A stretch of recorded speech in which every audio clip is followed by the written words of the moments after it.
Hola, yo soy Andrés Castillo y este es el video para la evidencia. Este, unas preguntas que nos hicieron en el examen oral que no pude contestar del todo bien fue ¿qué es la FEM?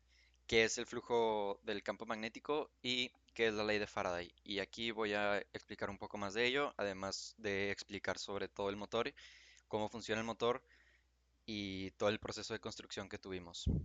Ok, bueno, para la primera pregunta de la FEM, la FEM hace que se cree una diferencia potencial y esa diferencia potencial hace que las cargas entre el cable fluyan y se muevan.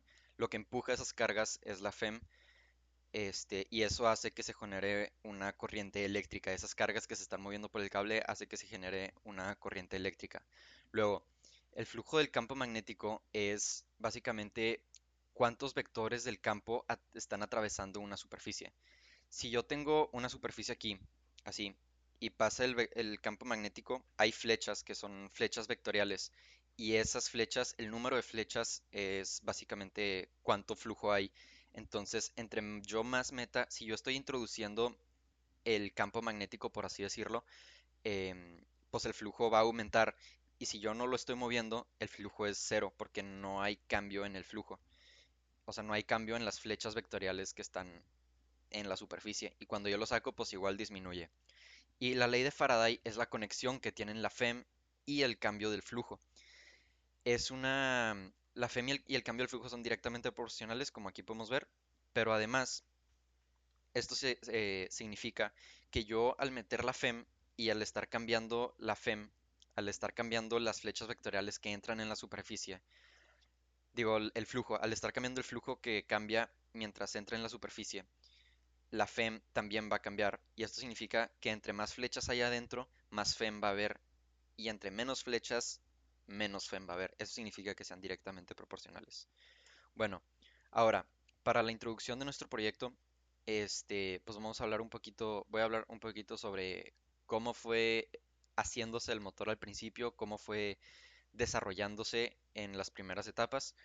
Y pues bueno, los motores lo que hacen es que convierten energía eléctrica en mecánica, o sea, que crean energía eléctrica, por así decirlo, y la usan para mover cosas que hagan otras cosas, o sea, energía mecánica. Esto fue muy bueno porque impulsó toda la industria y toda la tecnología. Todos los carros están hechos de motores, que convierten energía eléctrica en mecánica. Todos los motores hacen eso.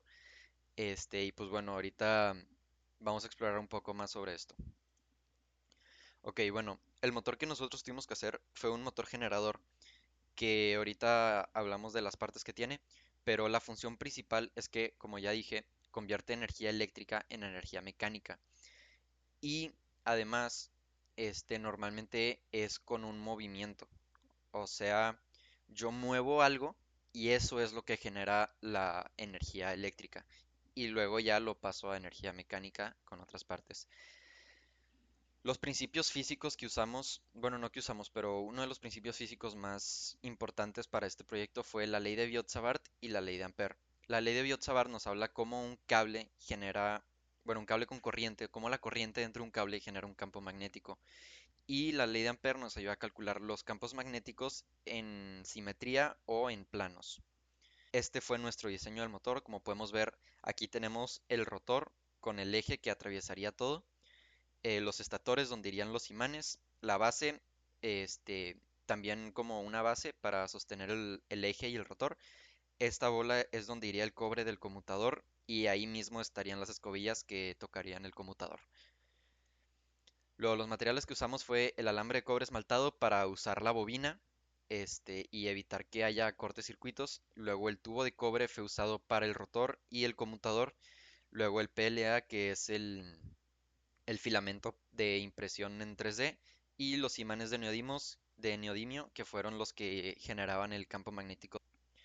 La relación entre los conceptos teóricos y nuestra experiencia práctica. En la ley de Faraday, como ya hablamos, es la relación que tiene la FEM y el cambio de flujo magnético. Y aquí el cambio de flujo lo dan las bobinas. Las bobinas al girar hace, o sea, los imanes están poniendo el campo magnético y las bobinas al girar hacen que el flujo cambie constantemente.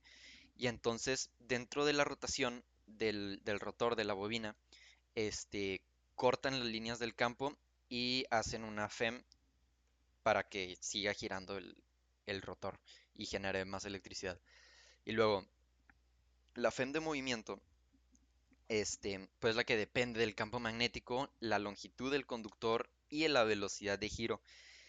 Este, y en este caso fue baja, ya que pues nuestro diseño no estaba optimizado y pues pudo haber errores. Igual y pudimos poner imanes más potentes con un campo magnético más alto o juntarlos más, como ahorita vamos a ver en las fórmulas.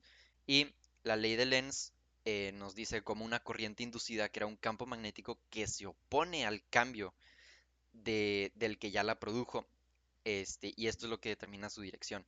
Entonces, si yo tengo la corriente inducida que va para acá y está creando un campo magnético para acá y está cambiando dentro de la superficie, la ley de Lenz nos dice que va a haber otro campo magnético que se va a crear del otro lado en dirección contraria, para contrarrestar ese campo magnético que se está creando.